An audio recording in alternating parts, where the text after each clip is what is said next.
માળિયાહાટીના તાલુકાના ખંભાળિયા ગામે અતિ ભારે કમોસમી વરસાદને કારણે ખેડૂતોના મગફળી પાકને મોટું નુકસાન થયું છે। ખેડૂતોને રાતે પાણીએ રોવાનો વારો આવ્યો છે। આજે પંચોની હાજરીમાં સર્વેની કામગીરી ગ્રામ પંચાયત ઘર ખાતે ખેડૂતોને સાથે રાખી હાથ ધરાઈ હતી। ખંભાળિયાના સરપંચ હીરાભાઈ તથા ગ્રામ સેવક હિરેનભાઈ રામ, તલાટી કમ મંત્રી મનીષાબેન તથા ગામના આગેવાનોની ઉપસ્થિતિમાં કામગીરી હાથ ધરાઈ હતી। રવિવાર હોવાથી રજાના દિવસમાં પણ ગ્રામ સેવક અને તલાટી કમ મંત્રીએ હાજરી આપી અને ખેડૂતોની વેદના સમજી હતી।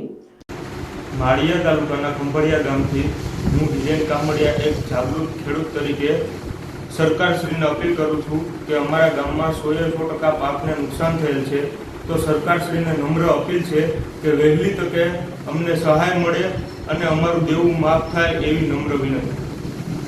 ખેડૂતોને માવઠાથી નુકસાની થતા તેની મહેનત પર પાણી ફરી વળ્યું છે। 70 થી 80% ખેડૂતોને નુકસાની થઈ છે। મગફળીનો પાક ચારો પલળી ગયો છે, જેથી આર્થિક ફટકો પડ્યો છે।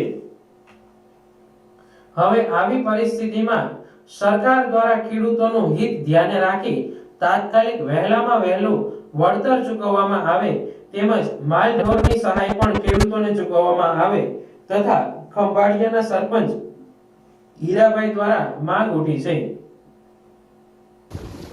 આજ રોજ માળિયા તાલુકાના ખંભાળિયા ગામના હું સરપંચ છું, હીરાભાઈ ભોજાભાઈ કામડિયા મારું નામ છે।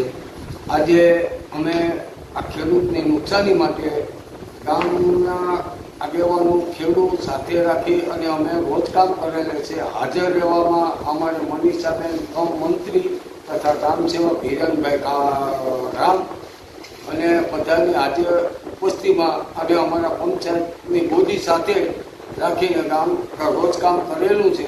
એ રોજકામમાં અમારે 80 થી 90% ગામ લોકોની નુકસાની છે અને માલઢોર માટે મુસીબત બહુ મોટી છે, તો એને માટે અમે રોજકામ કરેલું છે।